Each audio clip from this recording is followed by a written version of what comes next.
presentar la diapositiva. Listo, ya estamos grabando. A ver, yo la presento, ¿ya?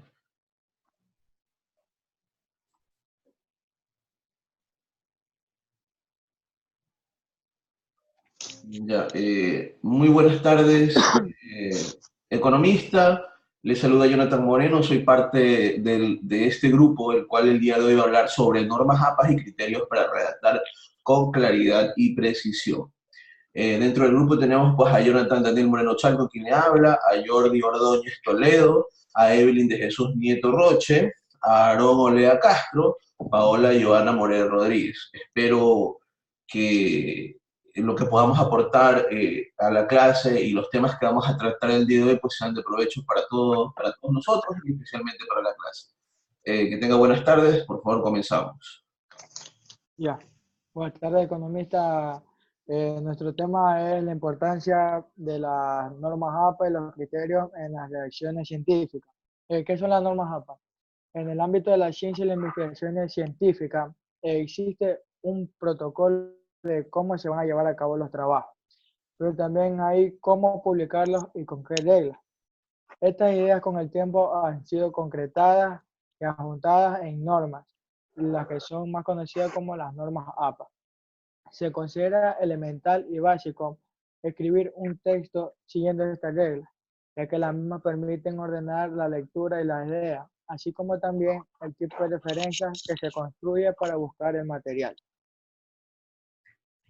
Las normas APA fueron creadas en la Asociación Americana de Psicología o la American Psychological Association. De ahí vienen sus siglas APA.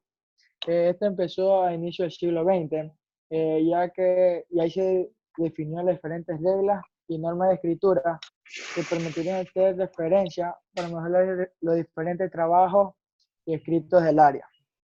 Hoy en día, estas ideas y pautas así se usan en muchas áreas diferentes y sirven para los textos especiales científicos y también incluso las ciencias sociales, para que puedan ser entendidos por todos de igual manera.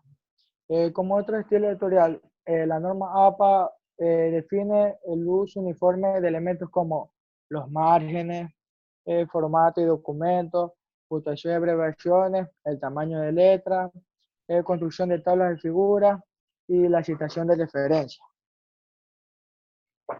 Las normas APA principalmente se dirigían a la psicología, ya que los profesionales de este rubro se dedicaban a la elaboración de investigaciones. De esta manera era necesaria la estandarización de los resultados obtenidos de sus investigaciones, que posteriormente serían publicadas por revistas afiliadas a la Asociación Americana de Psicología. En la actualidad, este estilo de redacción ya no es usado únicamente para los trabajos científicos de psicología, y también se ha extendido a gran parte de trabajos académicos de las ciencias sociales. También bajo este modelo se han sometido lo que son la pedagogía, la psicolingüística, la sociología y otras ramas de ciencias sociales que han adoptado este estilo. A ver, también dónde se aplican las normas APA. Estos documentos se aplican en índoles científicos, artículos empíricos, teóricos, metodológicos y de revisión, en trabajos científicos y resultados de investigaciones y avances forme académicos. También se aplica cuando se necesita evitar inconsistencias en la redacción y presentación de documentos. Por eso que es la necesidad de un estilo consistente se percibe más cuando se prepara material más complejo. Una ventaja de usar normas APA es que la información que vamos a presentar es de menor extensión, pero tiene la suficiente información para seguir con la idea que se va a exponer. Esto le permitirá ahorrar tiempo y esfuerzo en la búsqueda de información y artículos, así como facilitar la lectura de la escritura, en comparación de otros formatos como el estilo Chicago. También otra ventaja del estilo APA es utilizado principalmente con la finalidad principal de simplificar la búsqueda de la información científica, además de ayudar a la investigación, al investigador en las áreas sociales a mantener un orden de sus ideas y formar una estructura general de sus escritos, facilitando esto toda la publicación y divulgación del conocimiento adquirido y descubierto por medio de las investigaciones realizadas. Un formato de estilo APA al momento de redactar va a facilitar la comprensión del lector, así como la transmisión de la idea que se la va a dar al público. Esto permite a las publicaciones científicas y a la practicidad con la que está diseñada identificar quiénes son los autores descargados dicho escrito, así como evitar posibles errores de redacción o cometer plagio. Gracias.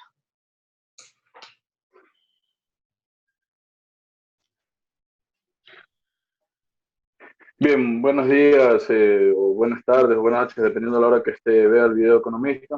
De igual manera, un saludo para todos mis compañeros que forman el grupo. En esta ocasión me ha tocado hablar sobre lo que es el aspecto importante de las normas APA. Ya, un aspecto importante de las normas APA es la ética. La American Psychological Association valora la propiedad intelectual y pretende que la comunidad perteneciente brinde el respeto correspondiente a los resultados investigativos, evitando el plagio. Para lograr esto, esta institución ha propuesto dentro de su manual una serie de especificaciones que le permite tanto al autor hacer uso de investigaciones ya realizadas como a los diferentes autores referenciados en dicho trabajo, de ser difundidos como autores, productores y o desarrolladores de conocimiento relevante para el área científica.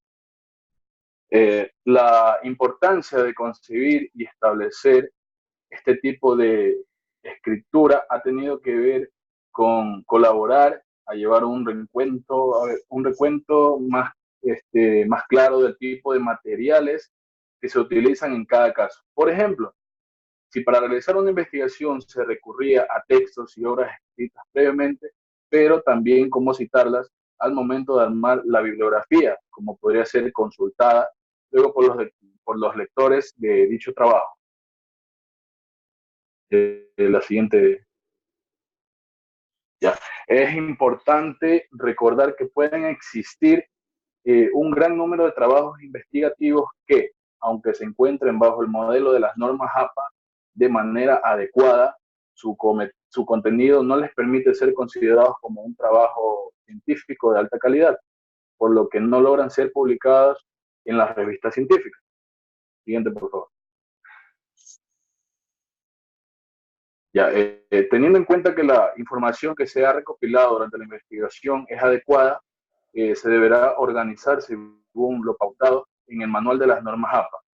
De esta manera se les facilitará a los revisores de las revistas científicas, quienes se dedican a la revisión, como su nombre lo indica, gratuitamente de los trabajos que pretenden ser publicados. La estandarización bajo el modelo de las normas APA les facilitará su labor. A continuación, voy a hablar sobre lo que es las generalidades de las normas APA. Las generalidades de las normas APA están compuestas por 10 elementos que son los siguientes. Primero, papel. El segundo, letra. El tercero, tinta. El cuarto, interlineado. El quinto, alineación. El sexto, la sangría. El séptimo, la portada. El octavo, títulos y subtítulos. El noveno, márgenes. Y por último, numeración. El primero, papel. ¿Qué nos dice? Que debe ser en una hoja de papel blanco, tamaño carta, y que se debe utilizar solo una cara de papel o una carilla. El segundo, que es letra, nos dice que debe ser de letra Times New Roman, de tamaño 12 puntos. El tercero, tinta. Debe ser negra, a menos que la persona que nos envíe a realizar el trabajo nos especifique un color. Por lo general siempre debe ser de color negro. El cuarto, interlineado. Nos dice que debe ser de doble espacio entre todas las líneas del manuscrito, después de cada título, después de cada encabezado, las citas, las referencias, notas de pie de la página, los pies de figuras y todas las partes de las tablas. El quinto es la alineación. Nos dice que todo debe ir hacia la izquierda, excepto las citas mayores de 40 palabras. La sangría. Al inicio de cada párrafo deben dejar alrededor de 5 espacios. El séptimo, que es la portada lleva el nombre de la institución, el nombre de la facultad, el nombre del programa, el logo de la institución, el título del trabajo, el nombre del autor y la ciudad y el año. El octavo, títulos y subtítulos. Un título principal debe estar escrito en mayúscula y centrado con tamaño de 14 puntos. Los subtítulos de primer nivel van centrados y en minúsculas, excepto la primera letra, y estos van de tamaño 12 puntos. Los subtítulos de tercer nivel van alineados a la izquierda en minúsculas, excepto la primera letra, y esto va en cursivas. El noveno, márgenes. Tanto vertical como horizontalmente, los márgenes deben ser de 2,54 centímetros. Y por último tenemos la numeración. Se debe numerar en forma consecutiva todas las páginas del manuscrito en la esquina superior derecha con números arábigos. Y comenzando con la página que inicia con el contenido. Las páginas preliminares, que son la portada, la página aprobatoria, la página de reconocimientos, la tabla de contenido con la lista de tablas y figuras, el resumen. Estos llevan números de caja baja y deben ser en minúsculas. Esta ha sido mi pequeña participación dentro del grupo. Gracias, compañeros y tutora. Muy buenos días, economista Angie Mesa. Muy buenos días, compañeros. Pertenezco a la carrera de Derecho, paralelo de Hervir 04. Referente al tema de las normas APA, mi tema en específico en sí, voy a hablar sobre los aspectos básicos de las normas APA. Entre los aspectos básicos tenemos fuentes, referencias y citas textuales. Fuentes. ¿Qué son las fuentes? Son los documentos físicos, electrónicos, audiovisuales, entre otros, que han servido como soporte para la elaboración del trabajo investigativo. ¿Qué queremos decir con los documentos físicos? Nos referimos a libros, revistas, periódicos, entre otros. Los documentos basados por medios de Internet, eso se refiere a los electrónicos, los audiovisuales, los videos que podamos conseguir, etc. Referencias. Las referencias son las fuentes que se han seleccionado para la elaboración del trabajo investigativo y que deberán aparecer al final del trabajo. Quiere decir que son todas las referencias recopiladas para los trabajos que vayamos a investigar, y estas siempre tienen que ir plasmadas al final de la investigación, para que así el docente pueda ver de dónde se sacó dicha información. Ahora vamos a las citas. Entre las citas existen tres tipos: citas textuales, citas contextuales, citas de citas. Las citas textuales. Se considera que una cita es textual cuando el material o texto es literalmente copiado tal cual lo escribió el autor original. Las citas se utilizan para reforzar ideas, resultados, datos, dar puntos de vista como ejemplos para profundizar o amplificar los argumentos propios de un trabajo a elaborar. Toda información se incluya en un trabajo y no sea propia debe ser citada como corresponde. De lo contrario, se considera plagio. ¿Qué queremos decir con esto? Esto es para ayudar a ampliar nuestra investigación o a profundizarla. Como por ejemplo, si en un caso vamos a investigar sobre el femicidio en el Ecuador, voy a sacar un dato estadístico, puede ser del departamento de DINASEC, y este dato estadístico lo voy a plasmar en investigación y tengo que poner debidamente de dónde, el año, la página, de dónde fue investigado y sacado. Se clasifican de dos tipos: cita textual corta y cita textual larga. La cita textual corta es menor de 40 palabras. Se transcribe a renglón seguido como parte del texto y esta va entre comillas. La cita textual larga debe tener 40 o más palabras. Se separa del texto normal del documento, con sangría en todo el párrafo, sin comillas y a doble espacio. Siempre se debe señalar la fuente de una cita textual, junto en el material citado.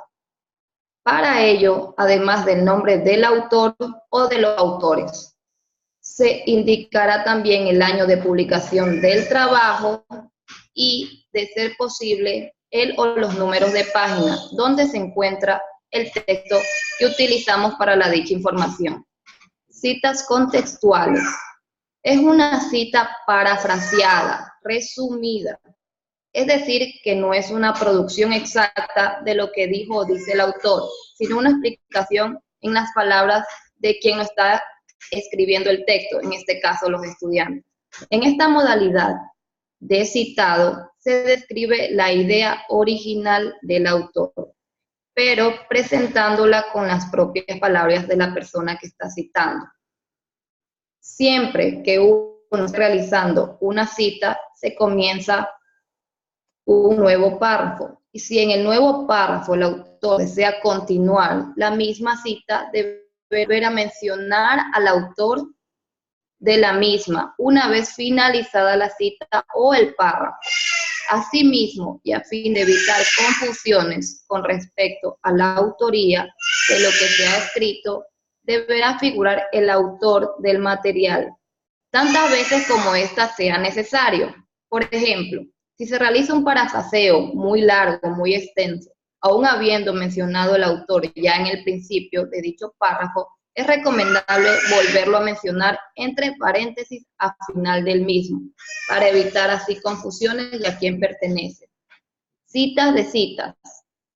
Tanto las citas textuales como las contextuales, en muchos casos son tomadas de autores que están siendo citados por otro autor. En este caso se debe especificar de quién es la idea citada, así como quién es la persona que lo cita.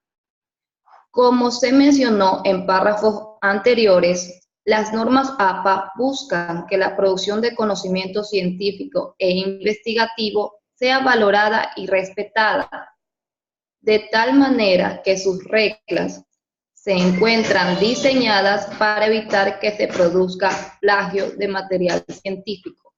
Gracias.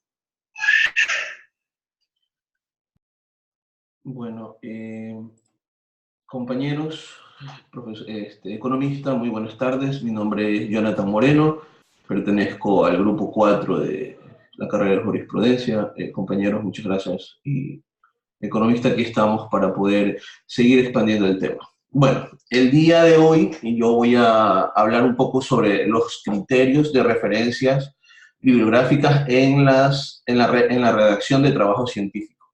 Para mí, yo creo que uno de los temas más importantes dentro del trabajo y uno de los más relevantes, ¿no?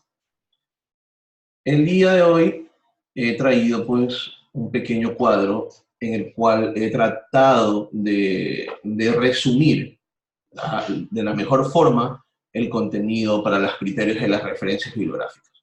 Primeramente pues voy a explicar un poco sobre estos criterios y luego pues pasaré a explicar el cuadro. Bueno, las referencias bibliográficas constituyen una etapa esencial dentro del desarrollo de un trabajo científico y académico. Implica consultar las distintas fuentes de información, llámese catálogos, revistas, documentos, en distintos formatos. El uso crítico de la bibliografía se evalúa en los antecedentes, en el marco teórico de la investigación. El uso crítico de la bibliografía consiste en la mención de las citas bibliográficas, fundamentar la información que se presenta en el texto. Además, también a esto se valora el uso de las citas acompañados de un análisis. Es sumamente importante esta parte, porque aquí nosotros vamos a poder hacer comparaciones a las críticas por parte del autor al que se hace referencia. También es un conjunto de datos que se enriquece y se justifica del texto original, como las notas, bibliografías, etc.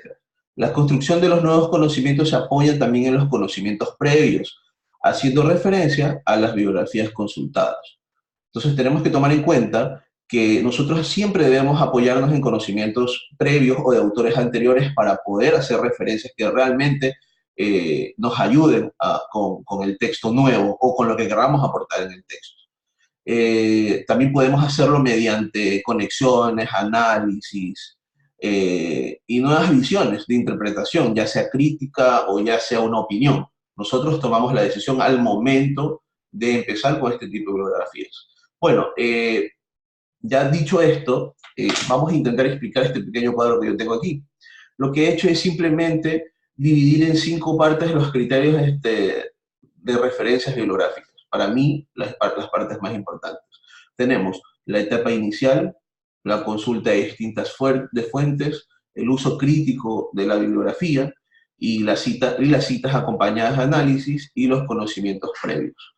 Algo de lo que yo hablé anteriormente.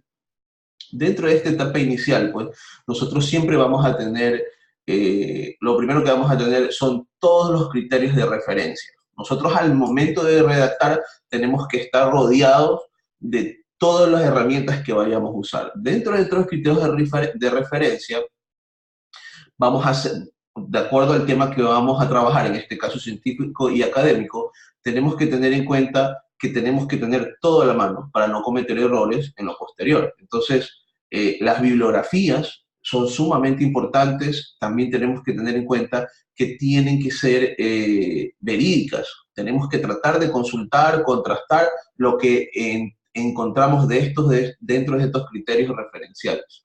Eso es una parte importante. De ahí viene la consulta de las distintas fuentes. Como decíamos anteriormente, las bibliografías, contrastar que realmente sea una investigación seria o que realmente sea algo que sea de relevancia y comprobado, es muy importante. Pero ¿cómo lo vamos a consultar? ¿Cómo lo vamos a hacer?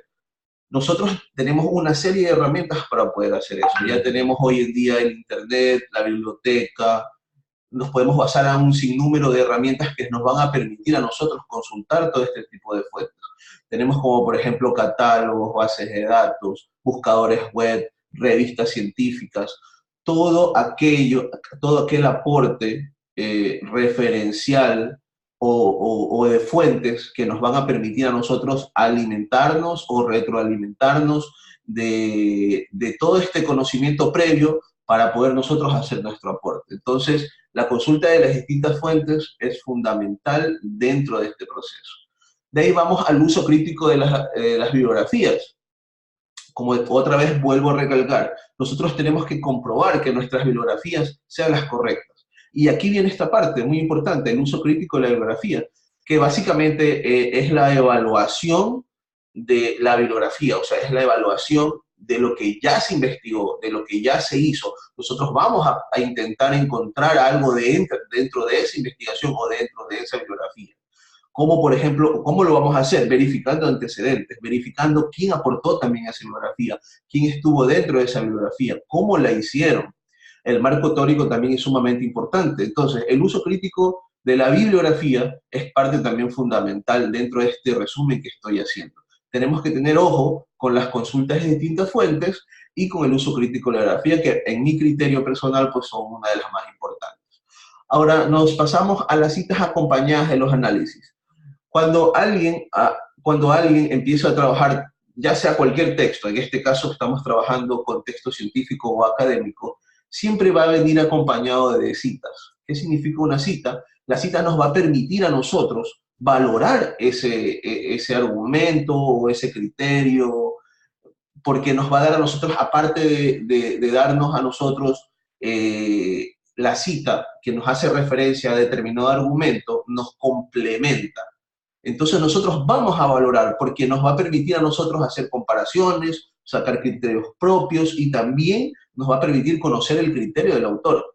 Si bien es cierto, yo enfatizo en las consultas de distintas fuentes y usos de criterios bibliográficos como parte importante, colateralmente las citas acompañadas de análisis son muy relevantes. Tenemos que tener en cuenta que esto nos va a permitir a nosotros conocer los criterios del autor anterior o la persona que trabajó el texto anteriormente. Y a partir de eso va a ser para nosotros un punto guía para seguir. Entonces es importante valorar estas comparaciones, porque si no las valoramos, podemos caer en errores o podemos simplemente desviarnos del tema que realmente nos interesa. De aquí, conocimientos previos. Dentro de los conocimientos previos, pues bueno, tenemos que se hacen referencias básicamente al conocimiento que nosotros adquirimos, al conocimiento que nosotros hemos leído, que hemos sacado de esa bibliografía. ¿Por qué? Porque eso nos va a permitir a nosotros hacer aportes nuevos, ya que determinados textos o determinadas bibliografías nos van a dar a nosotros o nos van a abrir un horizonte diferente, nos van a permitir, comparando autor por autor, la mejor forma de nosotros poder aportar algo a ese texto o de poder aportar algo a ese conocimiento, obviamente tomando en cuenta también los criterios del autor. Por eso, para conocimientos previos, las citas de análisis son muy importantes, ya que el autor ahí nos va a ayudar a nosotros a complementar ese conocimiento previo que nosotros ya nos hemos hecho, o sea, que nosotros ya hemos investigado, que nosotros ya lo tenemos a un lado. Por lo tanto, este último paso es muy relevante y va acompañado de las citas de análisis que el autor nos deja, para nosotros poder hacer aportes nuevos dentro de nuestra bibliografía o la que vayamos a realizar. Entonces, espero este tema haya quedado muy claro. Es un tema muy, muy interesante para mí, pues, dentro del tema científico, pues, es un aporte muy bueno. Tenemos que tener en cuenta estas 5 etapas que nos van a permitir a nosotros, pues, realizar un trabajo de una manera excelente y poder, pues, satisfacer la necesidad de las siguientes personas que van o a mejorar o a seguir con X investigación o X trabajo o X marco teórico o X bibliografía. Entonces, compañeros, muchas gracias. Economista, muchas gracias. Espero haya sido mi aporte muy bueno y cualquier cosa, pues estamos aquí para servir.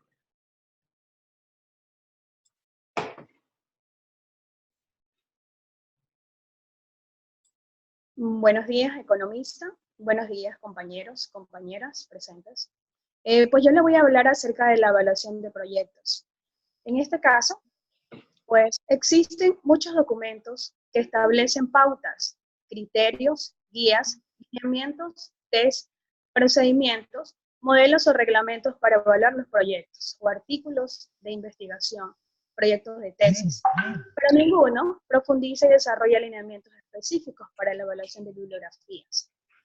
Algunos de estos documentos forman parte de los reglamentos, lineamientos o formularios de ciertas universidades, mientras que otros se pueden encontrar publicados en artículos de revistas científicas. ¿Qué quiere decir esto? Que al evaluar el planteamiento de su tesis, si está bien elaborado, es muy importante para continuar con una investigación. Este es el primer paso, es el que abre el trabajo y da a entender claramente lo que pretende investigarse. O sea, es decir, que el problema y su perspectiva de estudio, cuando pensamos examinar un problema de investigación, debemos pensar en la situación en que deseamos examinar, el contexto en el que se encuentra y cuáles son las consecuencias o la implicación.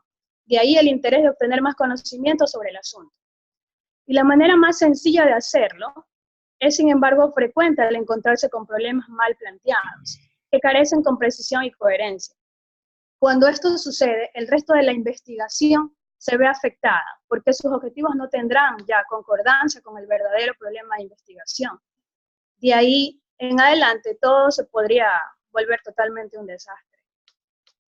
Al momento que vamos a tomar criterios de evaluación de la bibliografía, algunos textos solo mencionan en forma muy somera algunas cuestiones sobre la bibliografía de valoración, sino son tal como la revisión de investigación previas pertinentes al problema de investigación, utilizan una crítica de la bibliografía especializada, la actualización, exhaustividad y citas completas.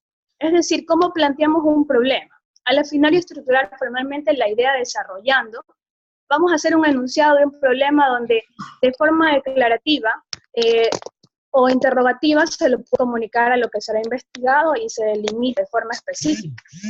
Identificar el problema, la cual nos indica qué se debe hacer la investigación. En sí, el objetivo de la investigación, cuál establece que pretendan la investigación, qué es lo que pretende la investigación. A continuación se describen algunos criterios generales para distribuir la información en las entradas bibliográficas. Recuerden que hay que tener en cuenta que en este tipo de normas no podemos aplicar un modo sistemático. ¿Por qué? Porque en este caso puede ocurrir a seguirlas al pie de la letra. En todos los casos, esto provoque incoherencias, errores de puntuación, error de sintaxis, como en el caso de las fuentes o referencias dentro de un texto o de lectura que se cometen o se recomiendan en una explicación. En este caso, no puede ser obligatorio seguir el orden establecido, suprimir paréntesis, etc., sino que la prioridad es que la estructura resulte lógica y comprensible. Hay muchos modelos de estructuras, autores, año, título, editorial, citaciones de obras, documentos en un texto, citación de obras en una traducción. Lo principal de todo esto es que hay que hacer un planteamiento en describir el concepto al que se halla el problema, explicando dónde se encuentra, para poder evaluar este aspecto. Debemos responder explicado o lo suficiente del detalle donde se presenta el problema en la investigación. Hay que verificar siempre el lugar, el espacio físico o simbólico del problema que esté bien delimitado. Recordar bien los planteamientos y ubicarlos, no cometer los errores de conceptos, dejarlo para el marco teórico. Si vas a ofrecer alguna definición, pues deberá ser para aclarar el contexto, no para analizarlo teóricamente. No hay que adelantarnos ante un capítulo. Y en todo caso, pues lo importante es no hallar lo desconocido, sino realizar un planteamiento del problema novedoso. ¿Qué significa esto? Que debemos explicar si el problema ha sido abordado antes, de cuál perspectiva y por qué no han sido estas las adecuadas. Y usualmente, pues al final hay que expandir lo que se ha puesto en el planteamiento, justificar toda consecuencia de no dar a entender estudios problemáticos en la postura. Y al finalizar, las conclusiones, pues hay que revisar a medida que avanza la investigación, conocer a profundidad un problema. Puede ser que necesitemos ajustes en el planteamiento, y para esto, si hay diferencias, primero debemos entender el problema y la investigación. Si no se lo consigue, cuando estamos comenzando a organizar este problema, entonces no terminaríamos estructurando bien un problema. Espero que esta pequeña inducción que se ha dado de parte mía y de mis compañeros pues haya servido de mucho en aporte pues a todos los que vayamos a ver el video. Bien, como acotación final, economista, este ha sido nuestro trabajo. Hemos logrado pues una interacción muy buena entre compañeros, muy colaborativos. Yo quiero agradecerles a todos por su colaboración, siempre atentos, siempre al pie del cañón por el beneficio del grupo. Agradeciéndoles a todos ustedes, pues compañeros, muchas gracias y espero se haya sobrado, economista.